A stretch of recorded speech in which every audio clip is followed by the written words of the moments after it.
आपका अपने YouTube channel railway partner में। तो स्टार्ट करते हैं आज का यह सेशन। आज के इस सेशन में हम बात करेंगे यहाँ पे एक नए क्वेश्चन पेपर के साथ, जो है सिविल इंजीनियरिंग विभाग का उत्तर रेलवे में मूल्यांकन सत्र 1 जनवरी 2021 31/12/2022 के लिए ग्रुप सी से ग्रुप बी में सहायक अभियंता उत्तर रेलवे ग्रुप बी के 70% कोटा के तहत चयन हेतु यह है प्रश्न पत्र। So this is a LDC AEN NER Group B, again 70% quota in Civil Engineering Department in Northern Railway for assessment period of 1st January 2021 to 31st December 2022। Date of examination जो है वो है 7 मई 2022 को हुआ, और इसमें जो मैक्सिमम मार्क्स है वो 100, और ड्यूरेशन जो है पेपर का वह 2 आवर्स का है। तो स्टार्ट करते हैं आज का यह सेशन। इस सेशन में हम बात करेंगे बेसिकली जो पेपर में आए हुए इस्टेब्लिशमेंट और फाइनेंशियल रूल से क्वेश्चन आए हुए हैं उनको हम देखेंगे इस सेक्शन में। तो वीडियो में भी हो सकता है थोड़ा लेंदी हो, लेकिन काफ़ी इम्पॉर्टेंट होगी, और साथ में जो डिस्कशन है इस पर में भी हो सकता है डिटेल्ड हो। आपके व्यूज़ मैं कमेंट बॉक्स में चाहूँगा वीडियोस को लेके, और साथ में क्वेश्चंस को लेके। क्वेश्चंस में अगर कोई डाउट है या फिर कोई सजेशंस है, आंसर्स में भी हो सकता है हमारे नॉलेज में कोई कुछ अलग सा जानकारी हो और आपकी नॉलेज में भी हो सकता है करेक्शन हो, तो प्लीज़ हमें कमेंट बॉक्स में ज़रूर उसका आंसर दें और करेक्शन करें। तो वीडियो को स्टार्ट करते हैं। इसमें जो फर्स्ट सबसे पहले जनरल इंस्ट्रक्शंस दिए हुए हैं। यहाँ पे 110 क्वेश्चंस रहेंगे जिसमें 100 अटेम्प्ट करना है, 1/3 नेगेटिव मार्किंग है, ब्ला ब्ला ब्ला। तो स्टार्ट करते हैं आज का यह सेशन। इसमें question paper for AEN selection 70% on 7 मई 2022। तो इसमें सबसे पहले जो है टेक्निकल क्वेश्चंस हैं, इनको हम स्किप करेंगे यहाँ पे, और सबसे लास्ट से स्टार्ट करते हैं अपन, क्योंकि हमारा जो पेपर का डिस्कशन है वह फाइनेंशियल रूल और इस्टेब्लिशमेंट को लेके है। तो सबसे पहले आते हैं 110th क्वेश्चन पे, और 110th क्वेश्चन जो है हमारा वह है SF11 को लेके। तो SF11 is related to option A medical category, option B travelling allowance, option C major penalty and option D minor penalty. तो क्वेश्चन जो है हिंदी और इंग्लिश दोनों में प्रिंटेड है यहाँ पे। तो इसका आंसर जो होगा यहाँ पे माइनर पेनल्टी। इसका आंसर क्या होगा? SF11 माइनर पेनल्टी के लिए होता है, और SF5 जो होता है वह मेजर पेनल्टी के लिए होता है। ठीक है, नेक्स्ट क्वेश्चन आते हैं यहाँ पे। SF से मतलब है स्टैंडर्ड फॉर्म से है। नेक्स्ट क्वेश्चन यहाँ पे है, which of the following works can not be started on urgency certificate.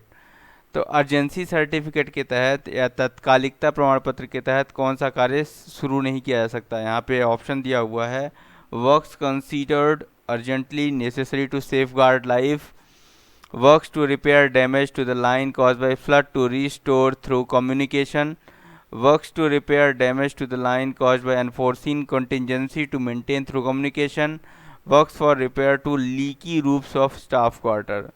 तो कोई भी इसका आंसर दे सकता है। इसका आंसर होगा क्वेश्चन नंबर डी। ये कोई अर्जेंसी का वर्क नहीं है। Question number D is the right answer. Okay, 109 हो गया। नेक्स्ट है 108। From the date of opening of tender the tenderers shall keep the offer open for a minimum period of. तो 108 question में आप इसका आंसर कमेंट बॉक्स में ज़रूर दीजिए। 108 क्वेश्चन, ऑप्शन दिया है 30 डेज, ऑप्शन बी दिया है 45 days, option C 90 days and option D 120 days. ठीक है, तो इसका आंसर होगा 90 days. Option C is the right answer, that is 90 days. Next question है यहाँ पे, option C is the right answer. Next है, what is the medical category for gateman. Gateman के लिए मेडिकल कैटेगरी क्या होगी? तो गेटमैन के लिए मेडिकल कैटेगरी पूछा गया है यहाँ पे A1 A2 A3 B1। तो इसका आंसर होगा option C, that is A3। Option C A3 is the right answer. Okay, A3 is the right answer. Next question है यहाँ पे, काफ़ी अच्छे क्वेश्चन पूछे गए हैं यहाँ पे। क्वेश्चन पूछा है operating ratio in the number of rupees spent to earn every. तो ऑपरेटिंग रेशियोज पर पूछा गया है यहाँ पे questions. Option A 1000 rupees, 100 rupees, 500 rupees, 50 rupees. तो इसका मतलब यह हुआ कि ऑपरेटिंग रेशियो प्रत्येक डैश डैश कमाने के लिए खर्च किए गए रुपए हैं। जैसे अभी प्रेजेंट में ऑपरेटिंग रेशियो अगर 97 है मान लीजिए, तो 1000 रुपीज़ में जो है 1000 रुपीज़ कमाने में हम कितने रुपए खर्च कर रहे हैं, वो हमारा ऑपरेटिंग रेशियो बताता है यहाँ पे। तो प्रत्येक 100 रुपीज़ में, है ना, तो 100 rupees the right answer. Option B is the right answer. Okay, next है at what periodicity the PREM meetings are conducted at boards, zonal and divisional level. काफ़ी इंपॉर्टेंट क्वेश्चन है। PREM से मतलब क्या है यहाँ पे, participation of railway employ in management. और बोर्ड लेवल, जोनल लेवल और डिविजनल लेवल पर इसकी मीटिंग्स जो है 1 in a 6 month होती है, 1 in a 6 month। और इसको चेयर करने वाले हैं generally CRB cum CEO at board level, GM at zonal level and divisional level पे DRM चेयर करते हैं। और साथ में और जो इसके कन्वीनर की बात करें अगर, तो सेक्रेटरी ऑफ द CRB, इसके अलावा सेक्रेटरी रेलवे बोर्ड, इसके अलावा बात करें अगर तो जोनल लेवल पे जो है तो डिप्टी GM जनरल, और इसके अलावा डिविजनल लेवल पर सीनियर DPO इसको कन्वीनर होते हैं। ठीक है, तो ये काफ़ी इम्पॉर्टेंट चीज़ें हैं। इसमें बेसिकली जो है तो बहुत सारी चीज़ें डिस्कस की जाती हैं, जैसे जितने भी कस्टमर्स हैं उनकी केयर, क्वालिटी ऑफ सर्विस कैसे प्रोवाइड करेंगे। इसके अलावा रेवेन्यू अर्निंग्स को इन्हेंस करने के कितने क्या तरीके अपनाए जाएं, एक्सपेंडिचर को कैसे कंट्रोल किया जाए, ह्यूमन रिसोर्स डेवलपमेंट। इसके अलावा कमर्शलाइजेशन ऑफ PUs एंड जितने भी प्रोडक्शन यूनिट्स और वर्कशॉप्स हैं उनका commercialisations, and redeployment of surplus labours of staff. तो इन सब के बारे में जो है तो काफ़ी महत्वपूर्ण चर्चा जो है एक तरह से अगर बात करें तो की जाती है। इसमें जो है एडमिनिस्ट्रेटिव साइड से भी लोग होते हैं, यूनियन से लोग होते हैं, तो काफ़ी डिस्कशंस होता है। नेक्स्ट है व्हेन वाज NPS इंट्रोड्यूस्ड। काफ़ी कॉमन क्वेश्चंस है, घिसा पिटा सा questions. Option A is the right answer, 1 जनवरी 2004, सबको पता है। नेक्स्ट है DAR, period of appeal under DAR rule is dash dash. तो option C is the right answer. देखना ही नहीं है अन्य ऑप्शंस को। 45 डेज जो है पीरियड ऑफ अपील होता है, सबको पता है। नेक्स्ट है paternity leave is entitled up to dash dash children. ये भी काफ़ी इंपॉर्टेंट क्वेश्चन है। Option A1, option B2, option C3 and option D4। तो 15 डेज का पैटर्निटी लीव देना होता है, दिया जाता है, 2 बच्चों तक दिया जाता है, और 6 महीने के अंदर इसको लेना होता है from the delivery of baby. Next है 101 पे आएंगे। IRPSM काफ़ी इंपॉर्टेंट क्वेश्चन है, इस पर हमने पहले भी डिस्कशन कर रखा है। IRPSM का फुल फॉर्म क्या होता है, Indian railway project sanctions and management. जैसा कि सैंक्शनिंग ऑफ न्यू प्रोजेक्ट्स, यह बेसिकली एक वेब एप्लीकेशन होता है। ठीक है, तो इसमें 2 चीज़ें होती हैं यहाँ पे। सबसे पहला है सैंक्शनिंग ऑफ न्यू प्रोजेक्ट्स, लिखा है यहाँ पे प्रोजेक्ट सैंक्शंस एंड मैनेजमेंट। तो सबसे पहला है project sanctions, means sanctioning of new projects, जितने भी वर्क्स प्रोग्राम है, सपोज वर्क्स प्रोग्राम हो गया तो उसको सैंक्शनिंग करना। और इसके अलावा फिर लिखा है मैनेजमेंट। मैनेजमेंट का मतलब हुआ monitoring of such sanctioned project. तो जितने भी वर्क एंड प्रोग्रेस प्रोजेक्ट्स हो गए या फिर न्यू प्रोजेक्ट्स हो गए, उनकी मॉनिटरिंग, उनका मैनेजमेंट जो है तो यह भी IRPSM के द्वारा किया जाता है। इसे डेवलप जो किया गया है, इसको डेवलप किसने करा है, इसको डेवलप करा है क्रिस ने। ठीक है, तो क्रिस के द्वारा इसको डेवलप किया गया है। मेन इसका ऑब्जेक्टिव क्या है इसका ऑब्जेक्टिव है जितना भी basically creation and forwarding of new works proposals, जितने भी नए वर्क्स प्रपोजल्स होते हैं उनको जोनल रेलवेज और डिवीजनल रेलवेज और जोनल रेलवेज और पीयू से मींस प्रोडक्शन यूनिट से जो है तो फॉरवर्ड किया जाता है टू द रेलवे बोर्ड। ठीक है, तो यहाँ पे कोई मैनुअल सिस्टम जो है एग्जिस्टिंग सिस्टम उसको रिप्लेस करने के लिए बेसिकली जो है तो इसका क्रिएशन किया गया है। So creation and forwarding of new works proposals from zonal railways and PUs to the railway board duly replacing the existing manual system. ठीक है, इसके अलावा हम बात करें यहाँ पे तो वर्क इन प्रोग्रेस जो है उसमें अगर कोई मॉडिफिकेशंस है तो उसके लिए भी इम्पोर्टेंट है ये। ठीक है, तो इन सब के लिए जो है IRPSM को क्रिस द्वारा बनाया गया है। IRPSM that is Indian railway project sanctions and management, काफ़ी इम्पोर्टेंट है। इसके बाद आते हैं यहाँ पे who is the competent to sign a contract agreement in respect of tenders accepted by the competent authority. तो यहाँ पे कॉन्ट्रैक्ट एग्रीमेंट की बात की जा रही है, तो इसके लिए जो है बेसिकली इसके लिए जो कॉम्पिटेंट अथॉरिटी होगा वह कौन होगा, that is one stage below the tender accepting authority as per extent delegation of powers of open tenders. तो option A is the right answer होगा। ठीक है, यहाँ लिमिटेड टेंडर की बात नहीं होगी। इसके बाद आगे आते हैं नेक्स्ट क्वेश्चन में, यहाँ पे पूछा जा रहा है which of the following is not a standards of a financial प्रोप्रियरिटी।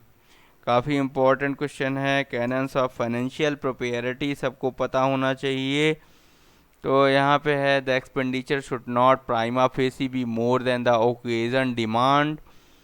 Option B है the amount of allowances grant to meet expenditure of a particular type shall be source of profit to the recipient, जो कि नहीं होना चाहिए, ऐसा source of profit नहीं होना चाहिए।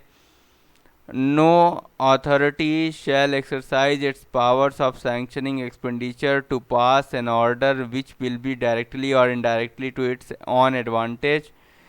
Every government servant should exercise the same vigilance in respect of expenditure incurred from public money as a person of ordinary prudence would exercise in respect of the expenditure of his own money। तो इसका answer यहाँ पे basically क्या होगा, option B होगा इसका right answer होगा यहाँ पे the amount of allowances grant to meet expenditure of a particular type shall be source of profit to the recipient. यह जो है बेसिकली नहीं है कैनन्स। ठीक है, तो काफ़ी इंपॉर्टेंट क्वेश्चन है, ऑप्शन बी जो है इसका राइट आंसर है यहाँ पे। तो प्लीज़ इसको दिमाग में बैठा लीजिए इसको आंसर को। नेक्स्ट क्वेश्चन है यहाँ पे क्वेश्चन नंबर 98 पर आएंगे। Under how many classes HOER has been classified. HOER 2005 रूल, जिसका नाम बदल के hours of work and period of rest 2005 कर दिया गया है। इसके तहत बेसिकली 4 कैटेगरीज हैं, 4 क्लासेस हैं। इंटेंसिव हो गया, एजेंशियल इंटरमिटेंट हो गया, कॉन्टीन्यूअस हो गया, एक्सक्लूडेड हो गया, सबको पता है। ऑप्शन ए जो है तो राइट आंसर है इसका।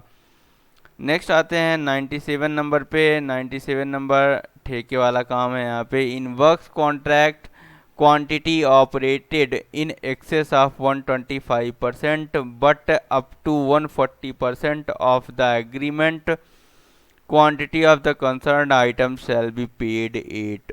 ओके, कार्य ठेके में 125% अधिकता में ऑपरेट की गई मात्राएं परंतु संबंधित मद की मूल रूप से अनुबंधित मात्रा के 140% तक डैश डैश दर से भुगतान किया जाएगा। ठीक है, तो यहाँ पे अगर quantities operated in excess of 125% and up to 140%, तो इस केस में जो है तो 98% ऑफ द रेटेड जो भी अवार्ड है उस पर जो है तो इसको दिया जाएगा। ठीक है, तो 98% इसका आंसर होगा, राइट आंसर 98%। इसका आंसर क्या होगा, that is 98%। 98% is right answer, 98%। Okay, next बोला जा रहा है अगर इसी क्वेश्चंस में अगर हम बात करें यहाँ पे अगर 140% एंड अप टू 150% होता। Okay, in works contract quantities operated in excess of 140% but up to 150%, तो इस केस में 96%, इस केस में 96% ऑफ द रेट अवार्ड होता है। ठीक है, इसको याद रखना। और अगर बियॉन्ड 150% होता है तो beyond 150% case will be avoided and would be permitted in exceptional unavoidable circumstances. और इस केस में भी अगर बियॉन्ड 150% हुआ तो अनएक्सेप्शनल सर्कमस्टेंसेस पे इसको भी 96% से ही 96% ऑफ द रेट अवॉर्डेड से ही इसका भुगतान किया जाएगा। ठीक है, तो 97% का 97 नंबर का ऑप्शन बी जो है राइट आंसर होगा। नेक्स्ट है 96 नंबर पे आएंगे यहाँ पे, which estimate is mainly for the purpose of examining the justification of any work proposal with cost implications and obtaining the administrative approval of the competent authority।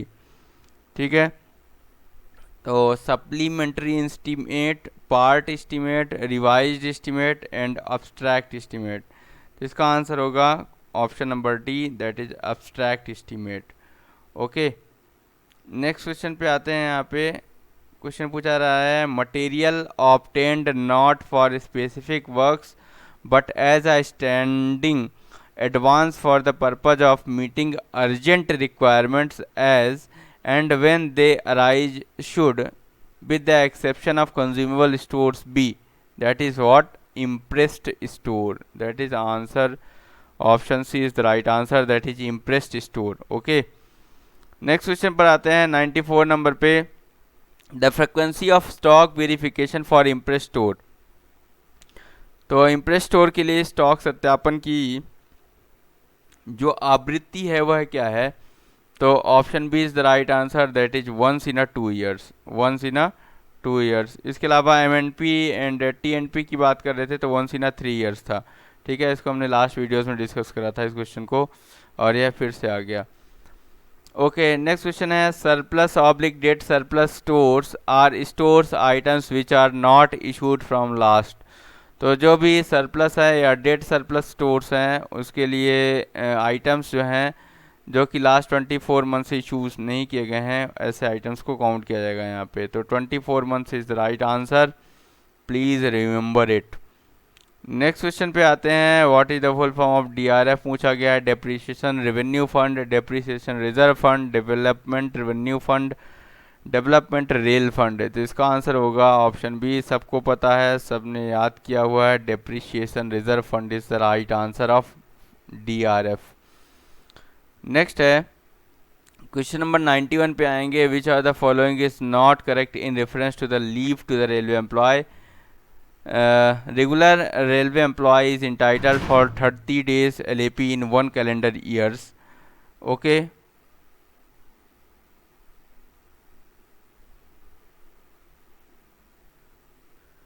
regular railway employees is entitled for 20 days of LHAP in 1 calendar years। Claim of leave can be done as a matter of right। LHAP can be sanctioned as commuted leave based on medical certificate। तो option C is the right answer, that is claim of leave can be done as matter of right. बिल्कुल गलत है, आपका right नहीं है। Claim of leave can not be done as a matter of right. Okay, so option C is the right answer. 90 question पर आते हैं। यहाँ पे क्वेश्चन नंबर 90 जो है यहाँ पूछा जा रहा है क्या, who amongst the following is not to be treated as family member as per pass rules. तो पास रूल्स के अंदर जो है कौन as a family members treat नहीं किया जाएगा यहाँ पे। So working spouse of railway employ बिल्कुल ट्रीट होंगे। Earning son of railway employees as 22 years, बिल्कुल गलत है। Option B is the right answer. Okay, next आगे बढ़ते हैं यहाँ पे, या पीछे बढ़ते हैं, जो भी बोल दीजिए। What is the minor head for maintenance of PV permanent way in demand number 4 of a revenue expenditure. Okay, तो रेवेन्यू एक्सपेंडिचर में यहाँ पे डिमांड नंबर 4 के अंदर अगर बात करें तो इसका ऑप्शन दिया है 200, 300, 500, नन ऑफ द अबव। तो इसका आंसर जो होगा बेसिकली दैट इज़ 200 होगा। Option A is right answer, option A is right answer. ठीक है, माइनर हेड्स के अंदर जो 100 होता है in the demand number 4, 100 basically होता है फॉर इस्टेब्लिशमेंट इन ऑफिसेस, ठीक है, जो भी कार्यालय में स्थापना होता है उस। इसके अलावा 200 जो होता है बेसिकली मेंटेनेंस ऑफ पीवे होता है, परमानेंट पे। 300 होता है maintenance of bridges work and tunnel including rail over bridge, rail under bridge. इसके अलावा 400 जो होता है basically maintenance of service buildings, ये भी एग्ज़ाम में आ चुका है। मेंटेनेंस ऑफ सर्विस बिल्डिंग कौन से माइनर हेड के अंदर होता है, तो इसका आंसर प्लीज़ याद रखिएगा 400। इसके अलावा 500 की बात करेंगे तो water supply, sanitation and roads other than जो भी कॉलोनीज ऑफ क्वार्टर्स और बिल्डिंग की हैं, तो उनका बेसिकली 500 के अंतर्गत मेंटेनेंस होता है, ठीक है। तो प्लीज़ रिमेंबर इट, ये काफ़ी इंपॉर्टेंट क्वेश्चन है। तो इसका आंसर इस केस में 200 होगा, repair and maintenance of PVS under minor head 200। Next यहाँ प्राइमरी यूनिट की बात की जा रही है। What is the primary unit for cost of material from direct purchase in revenue expenditure. तो रेवेन्यू एक्सपेंडिचर के केस में जो प्राइमरी यूनिट का पर्पज होता है, क्या होता है, प्राइमरी यूनिट क्या बताता है ऑब्जेक्ट ऑफ एक्सपेंडिचर। हमारे वीडियोस जिसने भी देखे होंगे अभी तक उसको सब क्लियर होगा ये प्राइमरी यूनिट का कॉन्सेप्ट। प्राइमरी यूनिट बेसिकली क्या बताता है आपको, ऑब्जेक्ट ऑफ द एक्सपेंडिचर। तो यहाँ पे ऑप्शन दिया है 24, 27, 28, 32।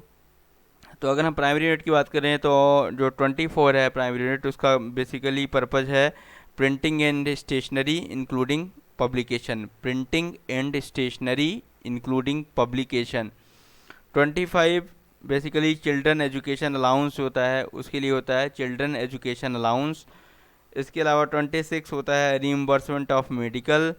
27 होता है cost of material direct from stock. 28 होता है cost of material direct purchase, ठीक है। तो 27 जैसे दिया है यहाँ पे 28 दिया है, 27 cost of material from stock होता है, 28 cost of material direct purchase होता है, और 32 बेसिकली कॉन्ट्रैक्चुअल पेमेंट होता है। तो इसका आंसर जो होता है इसमें 27 28 में कंफ्यूज नहीं होना है आपको। 28 बेसिकली क्या होता है cost of material from direct purchase, और 27 स्टॉक से होता है, ठीक है। 27 cost of material from stock.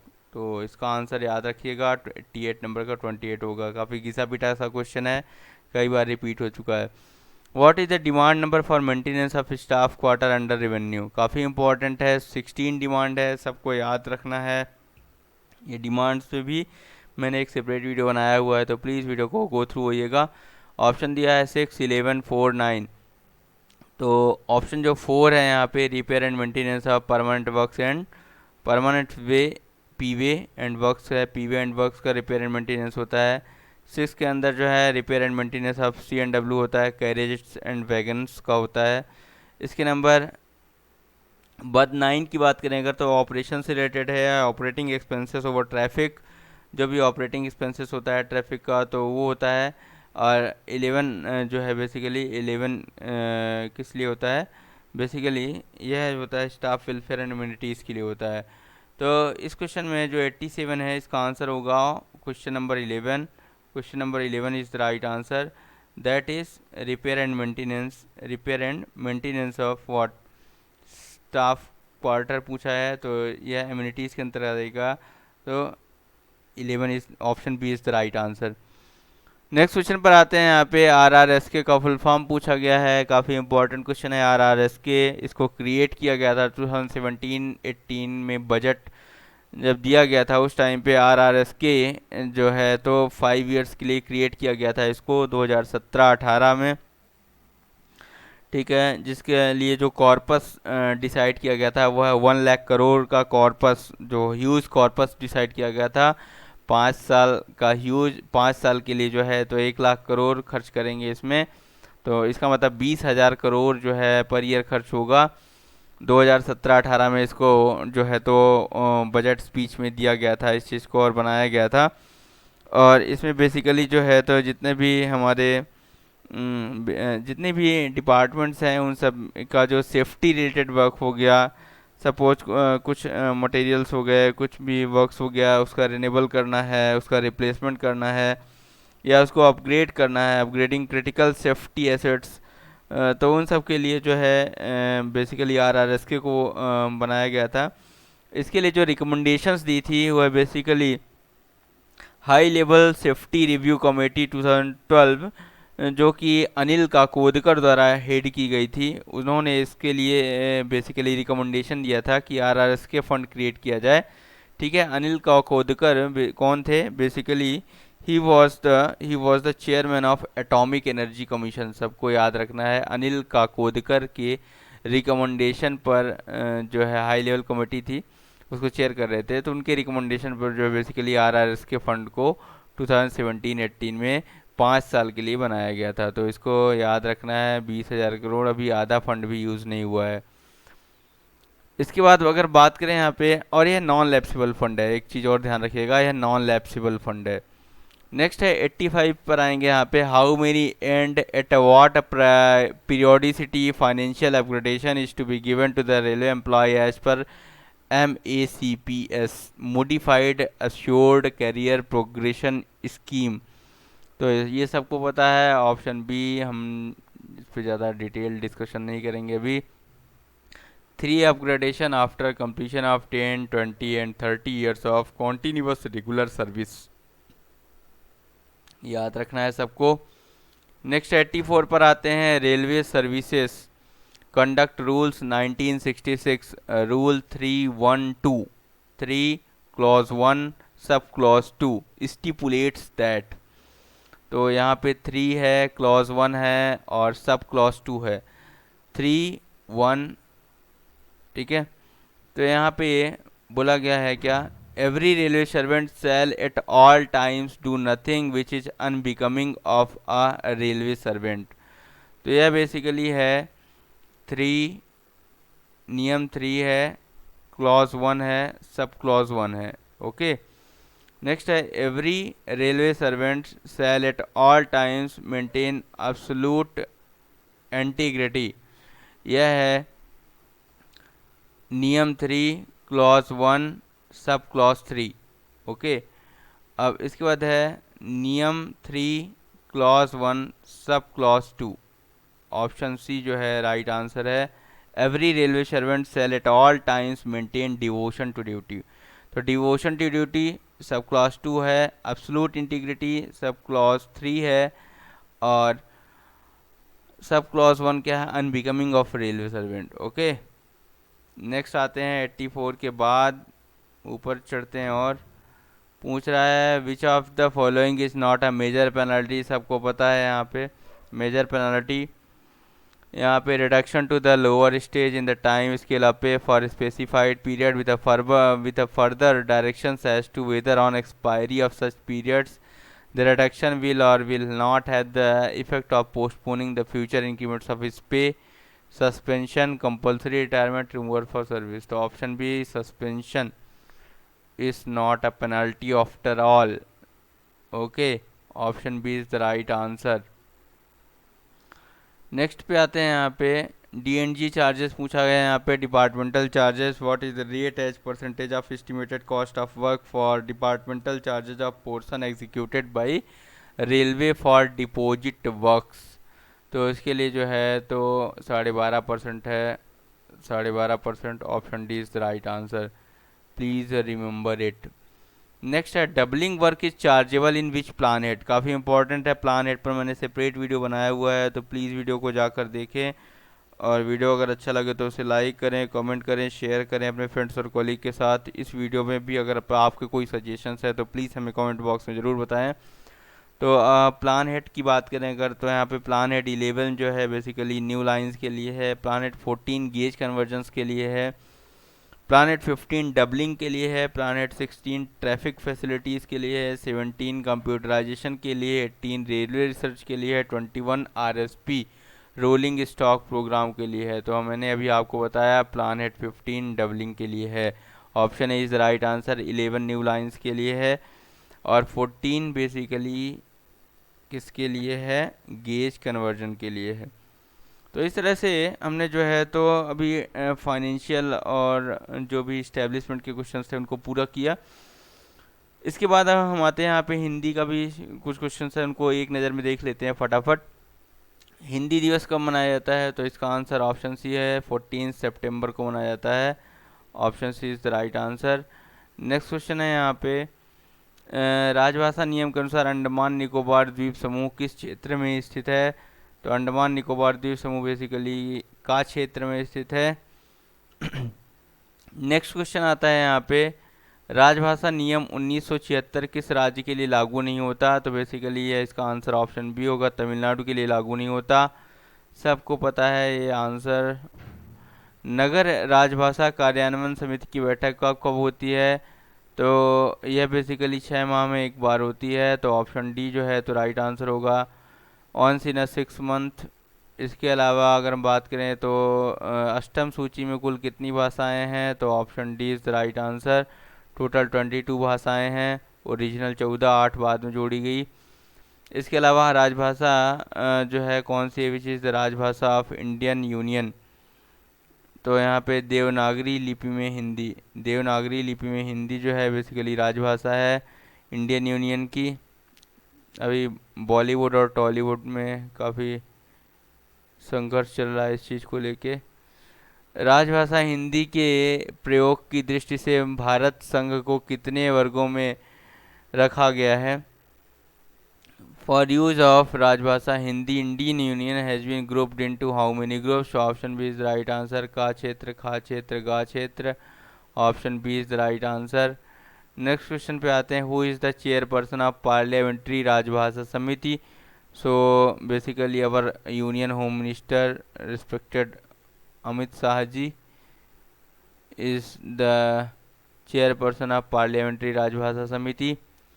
Next है, who is the responsible for ensuring compliance of rule 3 of अधिनियम? तो इसके अनुपालन जो कंप्लायंस है उसकी जिम्मेदारी बेसिकली है वह इस आशय के दस्तावेज पर हस्ताक्षर करने वाले अधिकारी की। तो option D is the right answer. Okay, next है यहाँ पे, who is the chairperson of rail राजभाषा कंसल्टेटिव कमेटी? तो रेल राजभाषा कंसल्टेटिव कमेटी को जो चेयरपर्सन है वह कौन है? तो इसका आंसर मैं आपसे कमेंट बॉक्स में भी चाहूँगा कि इसका चलिए मैं ही बता देता हूँ, who is the chairperson of rail राजभाषा कंसल्टेटिव कमेटी? तो बेसिकली रेल मंत्री, और रेल मंत्री is the chairperson of rail राजभाषा कंसल्टेटिव कमेटी। तो इस तरह से टोटल हमने जो है तो हिंदी राजभाषा के और साथ में इस्टेब्लिशमेंट और फाइनेंशियल रूल्स के क्वेश्चंस इस वीडियो में डिस्कस करें। वीडियो अगर अच्छा लगा हो तो प्लीज़ वीडियो को लाइक करें, और हमारे चैनल पर नए हैं तो चैनल को सब्सक्राइब करें, और साथ में बेल आइकॉन को प्रेस करें जिससे वीडियो की नोटिफिकेशन आप तक टाइमली पहुंच सके। और एक तरह से अगर हम बात करेंगे तो अपनी प्रिपरेशन को एक अकॉर्डिंग टू जो प्रीवियस क्वेश्चंस पेपर हैं उसी डायरेक्शंस में ले जाएं। सिलेबस को ध्यान से पढ़ें और उसके अनुसार तैयारी करें। Thanks for watching this video. Have a nice day. Happy learning.